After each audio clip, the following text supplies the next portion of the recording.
시청자 여러분 안녕하십니까, 김동수입니다. 미국의 대통령 선거가 11월 5일이죠. 이제 일주일도 채 남지 않았는데요. 한국 경제의 주축이 바로 반도체 아닙니까?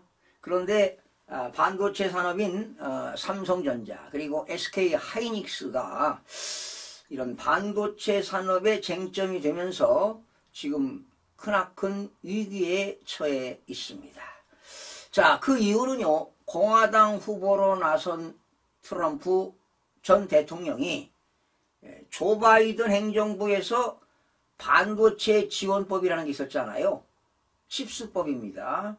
이거를 공격하고 나섰습니다. 기존에 보조금을 지급했던 것을 완전히 백지화하겠다는 겁니다. 그리고 관세 폭탄을 할 것이다, 이렇게 지금 설명하고 나섰는데, 사실은 반도체 지원법으로 인해서 삼성이라든가 삼성전자나 SK가 수십조 원을 들여서 미국의 공장을 짓고 있지 않습니까? 그런데 지금 트럼프 발언에 의하면 관세 그 폭탄으로 크나큰 지금 위기에 직면할 것으로 보입니다. 트럼프 후보는요, 지난 25일입니다. 인터뷰를 했는데요. 높은 관세를 부과하겠다, 한국과 대만에 대해서. 그들이, 한국과 대만들이 미국에 들어와서 직접 공장을 지어라, 이런 얘기입니다. 그리고 반도체 지원법을 하게 되면은 미국에서 막대한 손실이 발생한다는 겁니다. 그러니까 반도체 지원법을 하지 않겠다는 거지요. 그리고 관세를 많이 매기겠다, 한국과 대만에. 뭐 그런 전략인 것 같습니다. 그리고 지난 7월이죠. 대만이 우리 반도체 사업의 거의 100%를 다 가져갔다. 특히 대만의 TSMC 회사가 세계 지금 최고 아닙니까?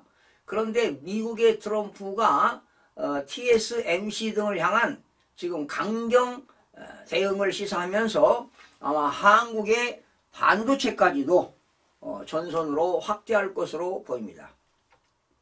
그리고 지금 예상치 못한 미국의 말 바꾸기가 정말 상당히 충격적입니다.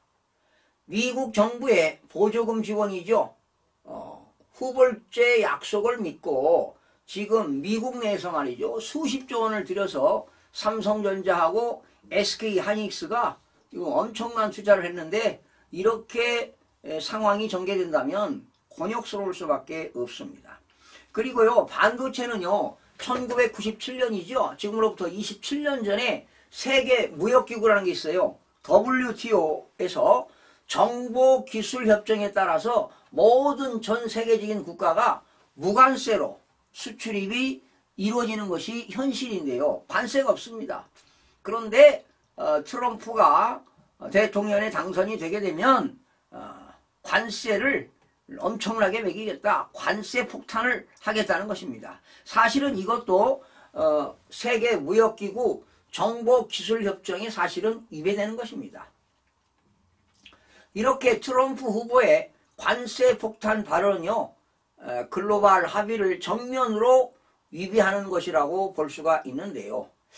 자, 앞으로 이제 11월 5일 날 누가 대통령이 당선될지 지켜봐야 되겠지만, 사실은 우리나라는 미국과 53년도에 한미동맹을 맺었지 않습니까? 그리고 사실은 미국과 경제동맹이 지금 잘 이루어지고 있는 상태인데요. 만약에 미국이 이러한 약속을 깨고 정말 뒤통수를 정말 친다는 것은 우리나라로서는 개탄하지 않을 수가 없습니다. 일각에서는요, 야, 국제 사기 아니냐, 이런 거친 지적도 나오고 있습니다. 그리고 투자자, 국가 간의 소송 문제로 제기될 수도 있습니다. 이렇게 된다면, 만약에 반도체 관세 폭탄을 매기게 된다면 글로벌 경제 전체가 혼돈에 빠질 수도 있습니다. 자, 이제 11월 5일이 결정되겠죠. 과연 민주당이냐 공화당이냐, 뭐 어느 쪽이 됐든 간에 아마 미국과 중국의 제재는 아마 상수로 여겨지겠고요. 우리나라도 크나큰 반도체까지 지금 위협을 받는 상황인데 걱정이 한두 가지가 아닙니다. 그리고 지금 트럼프가 또 당선되면 이런 얘기 하지요. 한국의 방위비 분담금을 많이 올리겠다. 분담금을 확대하겠다. 뭐 이런 요구도 있고요. 또 공급망 재편 과정에서 사실은 우리나라는 대미 수출이 상당히 많죠. 무역 흑자를 보고 있는데 잘못하면 이런 수출에도 크나큰 타격이 예상이 됩니다. 그래서 정부와 그리고 업계는 최악의 상황에 대비해서 플랜 B, 플랜 C 이런 비상 대응 전략을 준비해야 되지 않을까 이런 생각이 들어갑니다.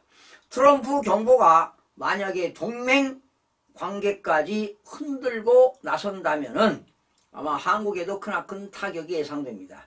이런 식이면 아마 유럽들도 가만히 있을 리는 없을 것입니다. 자, 누가 승리하든 간에 미국의 후폭풍은 심각할 것으로 예상이 됩니다. 정부와 여기에 관련된 기업들은 정말 플랜 B, C를 잘 정책을 수립해서 슬기롭게 극복해 나가야만이 경제적인 손실을 줄일 수 있지 않을까 이런 예상을 해보면서 마치겠습니다. 시청해주신 여러분 고맙습니다.